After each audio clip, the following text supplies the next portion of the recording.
শান্তির দূতেদের হামলা। আখের মেশিনে যেমন আখ পেশে না, সেরকম ভাবে মুখ্যমন্ত্রী পিছে রস বার করছে, ডাক্তার দেখাচ্ছে না। মানে 5 না 2 কনফিউজ হয়ে গেছে।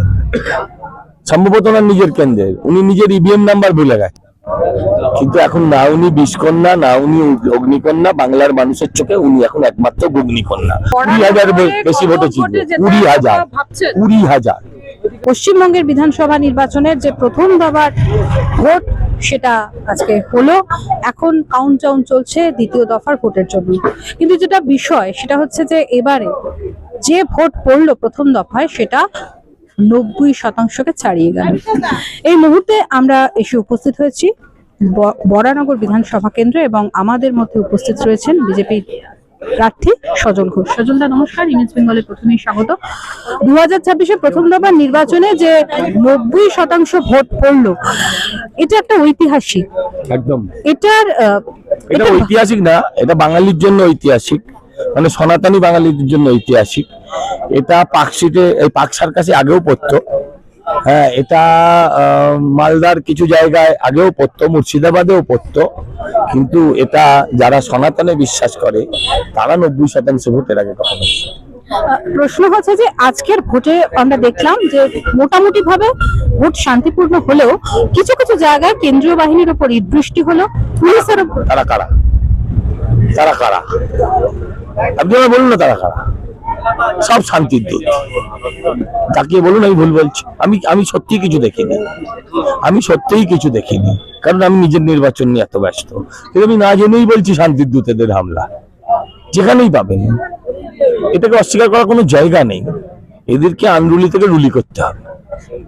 4 তারিখের পর সেটাই হবে। কাউকে এলিমিনেট করা যায় না, এদেরকে আইন মানতে হবে। আসলে মমতা ব্যানার্জি এদেরকে ওস্কান, এদের মধ্যে শিক্ষার আলো কম, তাই এরা এই ধরনের কাজ করে। শিক্ষিত হলে আর করবে না। লাঠির দাগ পিঠে পড়লে ব্যথাটা বুঝলে তখন আর করবে না। ওরা ভাবছে এখনো দিদি আছে, দিদি সামলে দেবে, তাই ওরা এই ধরনের কাজ করে। এত বিপুল পরিমাণ কেন্দ্রীয় বাহিনীর থাকার পরেও যে ঘটনা ঘটলো, আপনি কি বরানগর যে বিধানসভা না ওভারঅল দেখুন, আপনি 3.5 কোটির উপর মানুষ ভোট দিয়েছে এইবারের এই ভোটটায়, তাতে 3টে কেন্দ্রে এই ধরনের ঘটনা ঘটেছে। তাতে আপনি পুরো সিস্টেমটাকে আপনি ভেঙে দিতে পারেন না, তাতে আপনি পুরো বিষয়টার উপর আঙুল তোলাটা বোধহয় সঠিক। ওভারঅল ভোট ঐতিহাসিক। 91% লোক ভোট দিল কি করে? 91% লোক ভোট দিল কি করে? 2-3টে বিক্ষিপ্ত জায়গায় শান্তির দূতদের মধ্যেই হয়েছে বেশিরভাগ। মুখ্যমন্ত্রী মমতা বন্দ্যোপাধ্যায় আজকে এই ভোট সম্পূর্ণ হবার পরে ভবানীপুর বিধানসভা কেন্দ্রে তিনি নিজের রাস্তায় হাঁটছেন এবং পরে তিনি বলছেন যে আমরা জিতে গেছি, এরকম একটা মন্তব্য করছেন। এখন তো উনি 1120 কোটি টাকা দিয়ে একটা ব্রিজও তৈরি করে দিয়েছেন। উনি 1120 কোটি টাকা দিয়ে একটা ব্রিজ করেছেন, সেটা ওই এর থেকে কালনা থেকে শান্তিপুর 15 মিনিটে চলে যায়। তো ওনার কথার বাকি কথাগুলো যদি গুরুত্ব না থাকে, এটার কি গুরুত্ব দেবে? 140টা আসন পাবে এমনটা দাবি করছে তৃণমূলের যারা নেতা, তারা। তাদের একটু গ্যাসের ওষুধ খেতে বলো, ভালো একটা অ্যান্টাসিড, গ্যাসের ওষুধ, এগুলো খেতে বলো। একটা প্রশ্ন থেকেই যাচ্ছে যে কিছুক্ষণ আগে মুখ্যমন্ত্রী যেটা বলেছেন, প্রধানমন্ত্রী এবং এক জায়গায় দেখলাম যে উনি ওনার ইভিএম নাম্বারও ভুলে গেছেন। এখন সেটা অন্য প্রার্থী না ওনার, আমি বুঝতে পারিনি। মানে 5 না 2 কনফিউজ হয়ে গেছে। সম্ভবত ওনার নিজের কেন্দ্রের উনি নিজের ইভিএম নাম্বার ভুলে গেছেন। ওনার এখন কথাবার্তা ঠিক আছে, ওনার একটা ভালো ডাক্তার দেখানো দরকার। বাড়ির লোকগুলো খুব বদমাস। আখের মেশিনে যেমন আখ পেশে না, সেরকম ভাবে মুখ্যমন্ত্রী পিছে রস বার করছে, ডাক্তার দেখাচ্ছে না। বলছে আমরা মৃত্যু চাই না, আমরা জীবন চাই না, মৃত্যু চাই।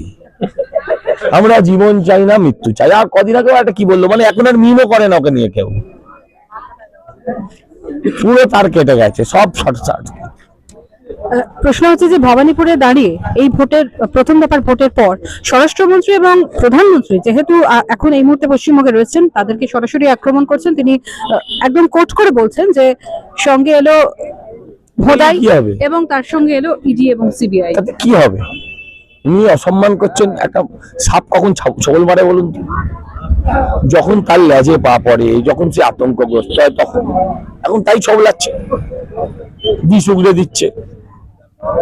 কিন্তু এখন না উনি বিষকন্যা, না উনি অগ্নিকন্যা, বাংলার মানুষের চোখে উনি এখন একমাত্র অগ্নিকন্যা। 20,000 বেশি ভোটে ছিল, 20,000 ভাবছেন 20,000 প্লাস। বিরোধী হিসেবে আপনি কাকে মনে করছেন? তৃণমূল? মমতা ব্যানার্জি বলেছে তো আমি প্রার্থী, তাই মুখোশকে কেন বিরোধী ভাববো, মুখকেই ভাববো।